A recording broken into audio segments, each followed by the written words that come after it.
Hi guys, I am विकास मौर्य। आप देख रहे हैं कक्षा 10 की फिजिक्स में प्रकाश, परावर्तन तथा अपवर्तन में पार्ट नंबर 2।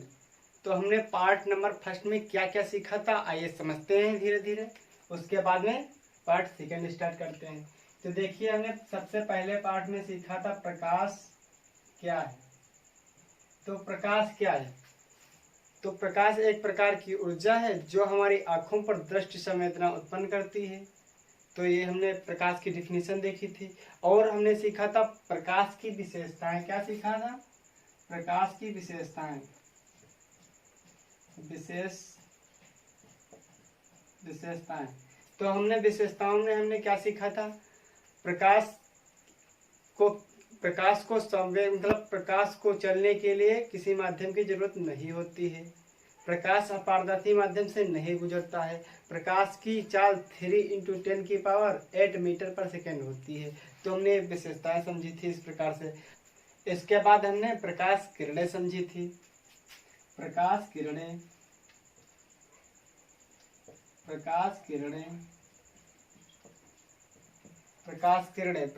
हमारी 3 प्रकार की होती हैं। नंबर 1 अभिसारी प्रकाश किरणें, नंबर 2 अपसारी प्रकाश किरणें, नंबर 3 समांतर प्रकाश किरणें। तो हमारी जो अभिसारी प्रकाश किरणें होती हैं वो एक इधर उधर से आकर एक बिंदु पर मिलती हैं, उनको अभिसारी प्रकाश किरणें कहते हैं। ऐसे ऐसे आकर इधर उधर से सभी किरणें आएंगी लेकिन एक ही बिंदु पर मिलेंगे तो उनको अभिसारी किरणें कहेंगे। और जो एक बिंदु से निकलकर इधर उधर जाएं उनको अपसारी प्रकाश किरणें कहेंगे। एक बिंदु से निकलकर इधर उधर जाएं उनको अपसारी प्रकाश किरणें कहेंगे। और जो हमारी समांतर प्रकाश किरणें थी वो हमारी इस प्रकार से समांतर प्रकाश किरण, मतलब बिल्कुल बराबर चलते हैं, उनको समांतर प्रकाश किरणें कहते हैं। तो हमने प्रकाश किरणें समझा था। और इसके बाद में हमने प्रकाश परावर्तन समझा था। प्रकाश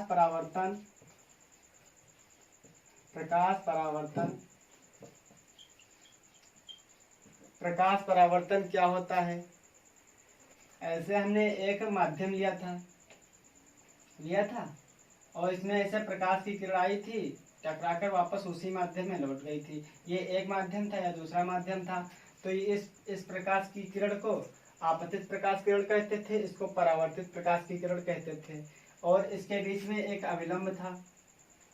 जो अविलंब था वो इस वाले एंगल को बराबर 2 भागों में बांटता था। तो इस वाले एंगल को I से डिनोट करते थे, इस वाले एंगल को R से डिनोट करते थे। और हम इससे हमारा एक पॉइंट निकला था। क्या निकला था? Angle I is equal angle R। ये हमारा एक रिलेशन निकला था। और एक रिलेशन निकला था आपतित किरण, अविलंब और परावर्तित किरण तीनों एक ही बिंदु पर मिलते हैं। तो ये प्रकाश परावर्तन के नियम थे। तो अब हम पार्ट 2 में आगे देखते हैं क्या क्या होने वाला है। तो दोस्तों, आज हम दर्पण सीखेंगे। दर्पण क्या होता है, दर्पण कितने प्रकार का होता है, दर्पण कैसा होता है, देखिए। तो हमारा जो दर्पण होता है, दर्पण आपका 2 प्रकार का होता है। देखिए, एक समांतर दर्पण,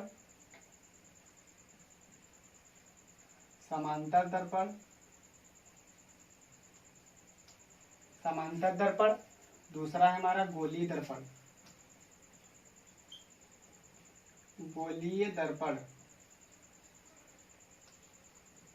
तो गोलीय दर्पण, तो दोस्तों ये हमारा समांतर दर्पण है और ये गोलीय दर्पण है। गोलीय दर्पण बिल्कुल गोल है, देखिए। तो आप सिंबल से याद कर सकते हैं, गोलीय दर्पण गोल होता है, समांतर दर्पण जो होता है बिल्कुल समान होता है, बिल्कुल सपाट होता है। ठीक, वो इसीलिए दिखाई नहीं दे रहा है। तो गोलीय दर्पण जो होता है, गोलीय दर्पण आपका 2 प्रकार का होता है। कैसे होता है, देखिए। अगर हम पहले ये बता देते हैं कि गोलीय दर्पण कौन कौन से होते हैं, मतलब प्रकार इसके। तो गोलीय दर्पण का प्रकार एक अवतल होता है,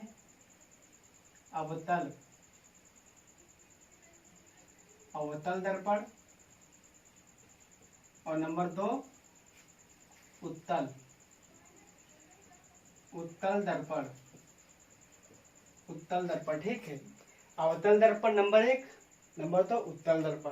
देखिए, अब इसमें उत्तर और अवतल दर्पण हम कैसे देखेंगे? देखिए, अगर हम इसको बीच से दो भागों में डिवाइड कर दें, क्या करते हैं, दो भागों में डिवाइड कर दें, तो हम अगर इतना हिस्सा लें, ये यहाँ से यहाँ तक इतना हिस्सा लें, यहाँ पर बनाते हैं, देखिए ऐसे इतना हिस्सा लिया। अब हम इसको अगर इसके ऊपर उभरे हुए भाग को पॉलिश कर दें, क्या कर दें, उभरे हुए भाग को पॉलिश कर दें ऊपर की तरफ से, तो हम इसको क्या कहेंगे, इस वाले दर्पण को हम क्या कहेंगे, अवतल दर्पण। अवतल दर्पण क्या कहेंगे, अवतल दर्पण। ठीक है, अगर इधर वाले भाग को, इतना इधर का भाग लें और इसको ऐसे करके इसकी अंदर की तरफ अगर पॉलिश हम कर दें, अंदर जो अंदर बैठा हुआ भाग जो है अंदर की तरफ, देखिए अगर हम उस पे पॉलिश कर दें तो हम इसको क्या कहेंगे, उत्तल दर्पण। उत्तल दर्पण, ठीक है, इसको क्या कहेंगे हम, उत्तल दर्पण। तो अवतल दर्पण हमारा ऊपर की तरफ पॉलिश होता है और जो उत्तल दर्पण होगा हमारा वो अंदर की तरफ पॉलिश होगा। ठीक है, तो ये पॉइंट आप लोग नोट कर लीजिए, इसके आगे हम अवतल दर्पण के बारे में बताएंगे। ठीक है, नोट कर लीजिए। ठीक है, देखिए दोस्तों, दर्पण के मुख्य बिंदु, तो हम दर्पण के मुख्य बिंदु बताते हैं, इसमें कौन कौन से मुख्य बिंदु हैं। जब तक आप मुख्य बिंदु नहीं जानेंगे तब तक दर्पण के बारे में नहीं समझ सकते क्या है दर्पण। तो हम पहले मुख्य बिंदु समझते हैं। तो ये हमने एक अवतल दर्पण ले लिया है, इसकी ऊपर देखिए, ऊपरी सतह पर पॉलिश हमने कर दी, तो इसका मतलब है अवतल दर्पण है। ठीक है, अब हम इसमें एक बीच से अगर ऐसे सीधा इसको काटता हुआ एक लाइन ड्रा कर दें, क्या करें, लाइन ड्रा कर दें, तो इस लाइन को हम क्या कहेंगे, इस लाइन को क्या कहेंगे, इस लाइन को कहेंगे मुख्य अक्ष। याद कर लीजिए, मुख्य अक्ष। ठीक है, इसको मुख्य अक्ष कहेंगे।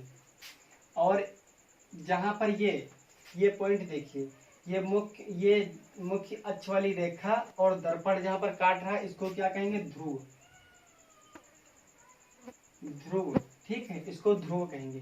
तो ध्रुव जो है इसको हम पोल भी कहते हैं, तो इसको P से डिनोट करेंगे, P से प्रदर्शित करेंगे ध्रुव को। ठीक है, इतना याद रखिए। अब देखिए, इसमें अगर हम इस जो अवतल दर्पण हमारा है, देखिए एक गोले से हमने लिया था, ऐसे गोले से इतना भाग लिया था, इधर का ये वाला भाग लिया था ना, ये वाला भाग लिया था। और अगर हम इसको पूरा करें ऐसे करके, ऐसे इसको पूरा करें गोला, तो यहाँ पर हमारा क्या होगा, यहाँ पर हमारा क्या होगा, केंद्र होगा या नहीं। तो जो केंद्र होगा उसको हम क्या कहेंगे, इसमें वक्रता त्रिज्या। वक्रता त्रिज्या क्या कहेंगे, वक्रता त्रिज्या क्या कहेंगे, इसको वक्रता त्रिज्या।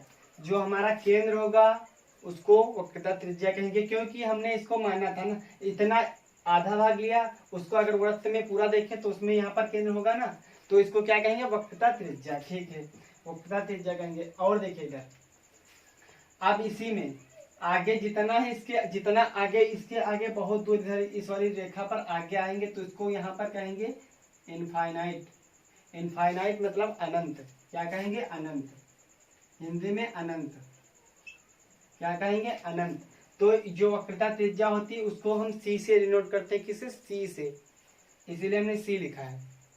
ठीक है, वक्रता त्रिज्या को C से डिनोट करते हैं। और देखिए, वक्रता त्रिज्या और पोल मतलब वक्रता त्रिज्या और ध्रुव को अगर हम बराबर दो भागों में बांट दें, क्या करें, C और P। देखिए, C ये वाला, P ये वाला। ठीक है, अगर हम इसको बराबर दो भागों में बांट दें तो हमारा बीच में पॉइंट एक आएगा ना, बराबर दो भागों में बांटेंगे तो एक कोई पॉइंट आएगा ना, तो उस पॉइंट को हम क्या कहेंगे, फोकस। फोकस फोकस को हम कैपिटल एफ से डिनोट करेंगे। क्या करेंगे? कैपिटल एफ से। तो ये हमारा फोकस हो गया, ये हमारी वक्रता त्रिज्या हो गई, ये हमारा ध्रुव हो गया, ये अनंत हो गया। जो हमारा फोकस है, वक्रता त्रिज्या और ध्रुव का मध्य बिंदु है ना, जो हमारा फोकस है वक्रता त्रिज्या और ध्रुव के बीच का बिंदु है ना, मध्य बिंदु। मध्य बिंदु है तो मतलब जितना इधर होगा उतना ही इधर होगा ना, जितना इधर उतना इधर, तो हमारा ये मध्य बिंदु है ना। तो हम आगे समझते हैं ये किस प्रकार से है, तो इतना नोट कर लीजिए। तो देखिए दोस्तों, इसके आगे हम अगला स्टेप बताते हैं। इसमें दूरियां मापने को, कितनी दूरी किससे है अब हम बता रहे हैं, ठीक है। तो ये हमारा क्या है? ये हमारा अवतल दर्पण है, अवतल दर्पण। तो ये अवतल दर्पण है और ये हमारा मुख्य अक्ष है, ये हमारा मुख्य अक्ष है। और ये हमारा यहाँ पर क्या है? ध्रुव। ध्रुव को इंग्लिश में क्या कहते हैं? पोल। पोल इसीलिए पी से डिनोट करते हैं, ठीक है। इसको ध्रुव को पी से डिनोट करते हैं। और हमारा यहाँ पर केंद्र था, वृत्त का केंद्र था ना, गोली दर्पण का केंद्र था, उसको हम क्या कहते थे? वक्रता त्रिज्या। वक्रता त्रिज्या को हम सी से डिनोट करते थे, सी से डिनोट करते थे। और यहाँ बहुत ही दूर, इधर बहुत दूर, तो यहाँ पर हमारा अनंत था, इनफाइनाइट अनंत था, ठीक है। तो और अगर अब बीच में एक और पॉइंट था, ध्रुव और वक्रता त्रिज्या के बीच में एक पॉइंट था, उसको क्या कहते थे? फोकस। क्या कहते थे? फोकस। फोकस को एफ से डिनोट करते थे। दोस्तों अब हम इसमें समझते हैं, वक्रता त्रिज्या और ध्रुव को डिवाइड करने वाला पॉइंट हमारा फोकस था। फोकस को एफ से प्रदर्शित करते हैं। तो जब 20 से डिवाइड, दो भागों में डिवाइड किया था, बराबर भागों में किया था ना, तो जब बराबर भागों में किया था तो एफ पी, तो हम इसमें यहाँ पर लिख सकते हैं F P is equal F C. F C हम कह सकते हैं नहीं? देखिए जितनी एफ पी की दूरी है उतनी ही एफ से सी की है, क्योंकि बराबर बिंदु है, बराबर मतलब बराबर काटा, तो ये हमारा इक्वल में कह सकते हैं नहीं? कह सकते हैं। अब इसमें देखिए, अब हम इसमें बता रहे हैं, जो हमारा एफ से पी है, एफ से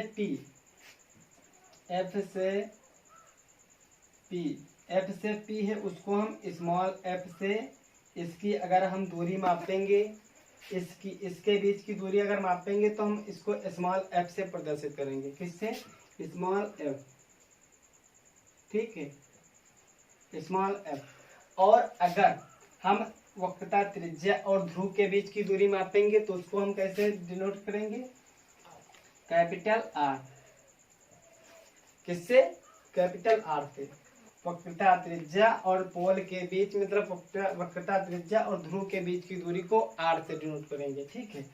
तो ये हमारी दूरियां हो गई। अब इसमें देखिए, जब हमारा यह देखिए ये रिलेशन था, इसको क्या कहें? एफ पी को हम एफ से डिनोट करते हैं ना। तो जब ये बराबर है तो यहाँ पर भी तो एक एफ हो सकता है, जितनी ये दूरी उतनी ही ये दूरी, तो इसको भी तो हम एक एफ कह सकते हैं या नहीं? तो ये दो, तो इसको हम दो एफ कह सकते हैं नहीं? एक एफ ए, एक एफ ए, तो हमारी ये इतनी दूरी, हमारी ध्रुव से वक्रता त्रिज्या के बीच की दूरी हमारी 2f हो जाएगी या नहीं? हो जाएगी। तो हम यहाँ से एक हमारा रिलेशन निकलेगा। रिलेशन क्या निकलेगा? r is equal 2f। देखिए इधर आप समझिए, वक्रता त्रिज्या से ध्रुव के बीच की दूरी r है। और देखिए इधर वक्रता त्रिज्या और ध्रुव के बीच की दूरी को हम 2f भी कह सकते हैं या नहीं? क्योंकि एक एफ ए, दूसरा एफ ए, तो हम इसको 2f कह सकते हैं। हाँ कह सकते हैं ना। तो ये हमारा ये एक यहाँ से रिलेशन निकला, r is equal to F. ये हमारा सूत्र है। तो हम इससे एक और सूत्र निकाल सकते हैं। कैसे? देखिए, r इज इक्वल f अपान 2। तो हम इसको कह सकते हैं f इज इक्वल r अपान 2। तो हमारा ये दो सूत्र हो गए हैं। देखिए दोस्तों, न्यूमेरिकल करने से पहले हम एक छोटी सी जानकारी देखते हैं। ये हमने एक कोऑर्डिनेट बना लिया और एक इधर हमने कोऑर्डिनेट बना लिया। ठीक है, अब देखिए इसमें दोस्तों हमने ये माना 0 है, क्या है 0, ठीक है, और ये हमारा 1, -1, -2, -3, -4, -5, ठीक है, 1 2 3 4 5, ठीक है। अब इधर देखिए, हम अगर इधर की तरफ आएंगे तो माइनस की तरफ ज्यादा बढ़ेंगे और उधर की तरफ जाएंगे तो प्लस की तरफ बढ़ेंगे। देखिए अगर यहाँ पर आएंगे तो -1, फिर -2, -3, -4, -5, ठीक है। अगर इधर की तरफ बढ़ेंगे तो +1, +2, +3, +4, +5, ठीक है, ऐसे ही तो होगा। अब इसमें देखिए, अगर हम कहें इसमें ऐसे करके ऐसे हम इसमें अवतल दर्पण बना दें, आपका क्या बना दें, अवतल दर्पण, और ये हमारा जो है ये हमारा मुख्य अक्ष हो जाए, क्या हो जाए, मुख्य अक्ष, मुख्य अक्ष, ठीक है। तो अगर हम जितना इधर बढ़ेंगे उतना, मतलब इधर अगर होंगे तो माइनस का होगा ना, कुछ भी अगर होगा तो माइनस का होगा। अगर इसमें देखिए यहाँ पर ये जो है, यहाँ पर हमारा क्या होगा, सेंटर, मतलब वक्रता त्रिज्या, और यहाँ पर होगा हमारा फोकस, होगा या नहीं, और यहाँ पर हमारा पोल होगा, मतलब ध्रुव, ठीक है। अब इसमें देखिए, तो अगर हम इसकी दूरी अगर मापेंगे r, हमारा ध्रुव से वक्रता त्रिज्या के बीच की दूरी कितनी होगी, r होगी, लेकिन कैसी होगी, माइनस की होगी, -r, हमारी -r क्यों होगी, क्योंकि हम अगर इधर की तरफ आएंगे तो माइनस में जाएंगे, अगर उधर की तरफ जाएंगे तो प्लस में जाएंगे, ठीक है। तो देखिए अब इधर इसमें अगर हम f जो हम इधर मापेंगे तो माइनस की होगी, होगी या नहीं, होगी।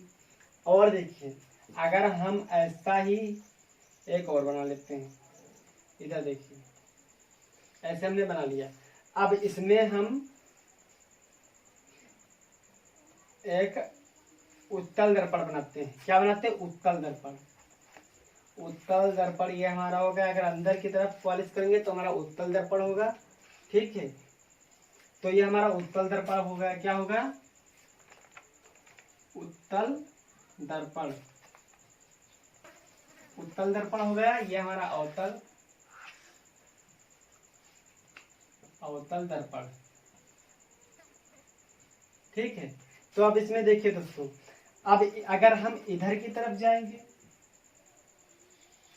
अगर हम इधर की तरफ जाएंगे तो हमारा यहाँ पर वक्रता त्रिज्या मिलेगा, क्या मिलेगा, वक्रता त्रिज्या को C से डिनोट करते हैं ना, तो हमारा वक्रता त्रिज्या इधर की तरफ मिलेगा, क्योंकि बीच में ही होता है ना सेंटर, तो हमारा वक्रता त्रिज्या यहाँ मिलेगा, और हमारा फोकस यहाँ पर मिलेगा, और पोल हमारा ध्रुव यहाँ पर मिलेगा ना, यहाँ पर मिलेगा। तो अगर हम इधर की तरफ जाएंगे तो हमारा प्लस होगा, प्लस होगा या नहीं।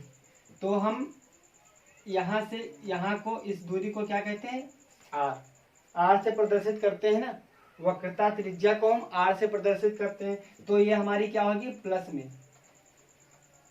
प्लस में होगी या नहीं, क्योंकि इसमें देखिए अगर हम उधर की तरफ जाएंगे तो प्लस होगा, अगर इधर की तरफ आएंगे तो माइनस होगा, होगा या नहीं। तो यहाँ पर हमारा जो हमारी पोल से, मतलब ध्रुव से फोकस के बीच की दूरी है, वो भी तो प्लस की हमारी हो जाएगी, क्योंकि हम इधर की तरफ जा रहे हैं, तो दोनों प्लस की हो जाएंगी ना, ये दोनों प्लस की हो जाएंगी।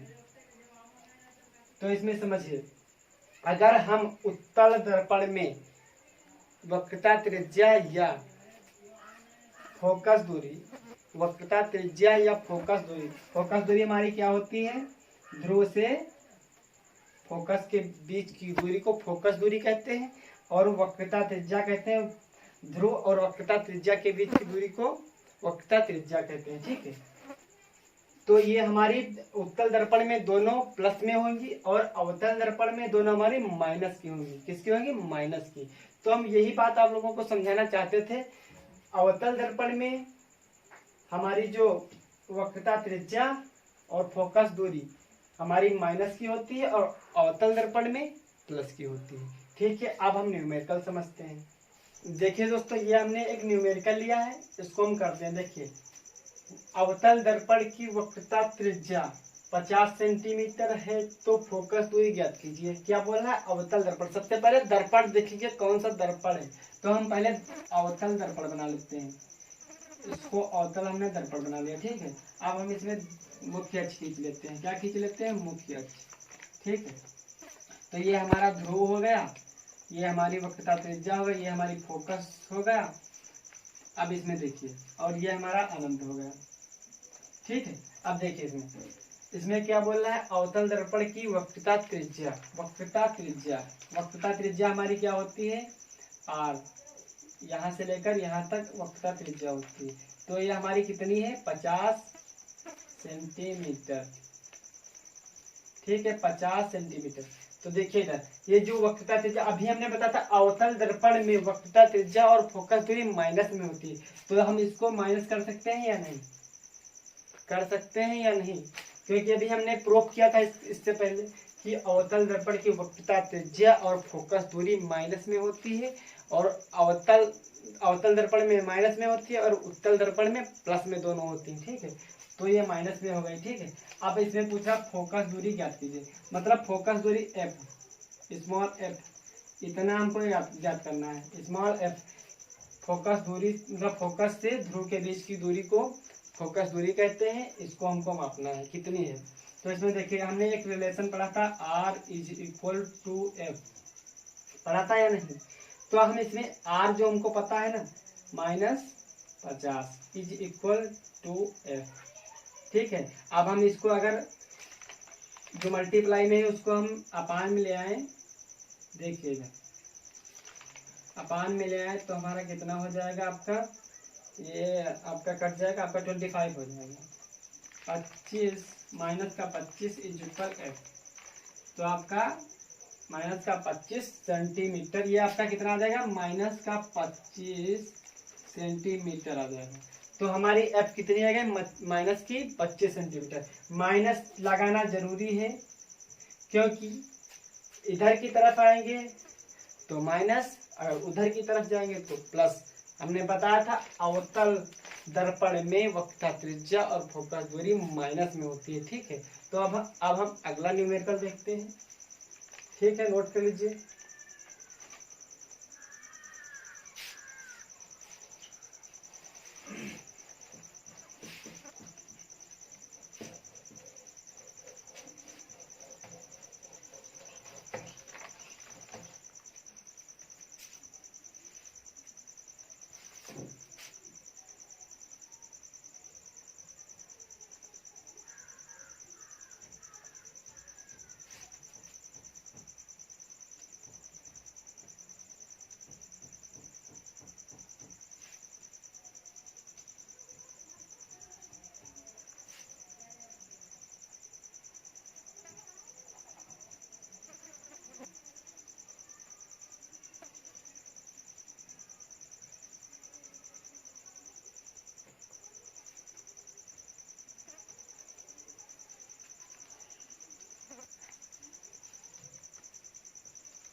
तो देखिए दोस्तों, हमने अब दूसरा न्यूमेरिकल लिया है, इसमें समझते हैं।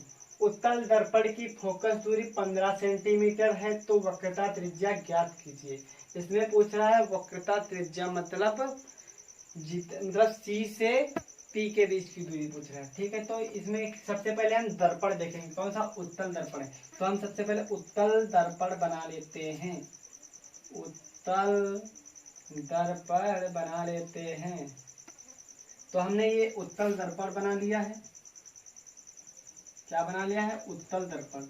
उत्तल दर्पण में हमारा ये वक्रता त्रिज्या हो गया, ये फोकस दूरी हो गई, मतलब फोकस हो गया, और ये हमारा पोल हो गया, मतलब ध्रुव हो गया, और ये हमारा अनंत हो गया। ठीक है, अब इसमें देखो क्या बता रहा है, इसमें फोकस दूरी मतलब ये F से P के बीच की दूरी हमारी कितनी है, 15 सेंटीमीटर। और हमने बताया था जितनी भी दूरियां उत्तल दर्पण में होती हैं वो सभी प्लस में होती, तो यहाँ पर प्लस ही रखेंगे, माइनस नहीं करेंगे, क्योंकि यहाँ पर उत्तल दर्पण है। ठीक है, अब देखिए इसमें तो हम इसको करते हैं, तो हमारा क्या रिलेशन था, R = F। ठीक है, यही तो था। तो हम इसमें करते हैं, क्या हमको पता करना है, वक्रता त्रिज्या, ये हमको दूरी पता करनी है, ये वाली। तो हम ये ज्ञात करते हैं, देखिए R ज्ञात करते हैं, तो हमारा 2F, F हमको तो पता है, ये F होता है ना, तो F हमको पता है 15 है, तो 15 कर देते हैं इसमें मल्टीप्लाई में, तो हमारा कितना हो जाएगा आपका 30 सेंटीमीटर आपका R। ये वाली 30 सेंटीमीटर निकल आएगी, कितनी, 30 सेंटीमीटर। तो हम इसी प्रकार से न्यूमेरिकल सभी करते रहेंगे, ऐसे ही बहुत सारे न्यूमेरिकल अपने बुक से कीजिए, क्योंकि ऐसे ही देखिए, क्योंकि सिंपल है, ये केवल सूत्र आपको आना चाहिए, और इसमें प्लस माइनस आना चाहिए, कौन सा प्लस में होती दूरी, कौन सी माइनस में होती, बहुत आसानी से कर सकते हैं। तो दोस्तों अभी तक हमने 2 न्यूमेरिकल देखे हैं, अगर हम न्यूमेरिकल ही आपको पढ़ाते रहेंगे तो बहुत ही लंबी क्लास हो जाएगी। तो इसी बेस्ट पर, मतलब उत्तल दर्पण या अवतल दर्पण से फोकस दूरी और वक्रता त्रिज्या ज्ञात करना होगा। तो अपने बुक से बहुत सारे न्यूमेरिकल दिए होंगे, उससे करिए, क्योंकि जब तक आप न्यूमेरिकल करेंगे नहीं खुद से तब तक नहीं मजा आएगा। तो आप न्यूमेरिकल बुक से कीजिए। ठीक, तो दोस्तों आज का टॉपिक इतना ही, अगला टॉपिक अगली क्लास में देखेंगे। अगर दोस्तों आप लोगों को ये वीडियो अच्छी लगी हो तो हमारे चैनल को सब्सक्राइब करें, वीडियो को लाइक करें, और हमारे वीडियो को शेयर करें, और कमेंट में लिखकर बताएं कि हमारी वीडियो कैसी लगी। जय हिंद दोस्तों।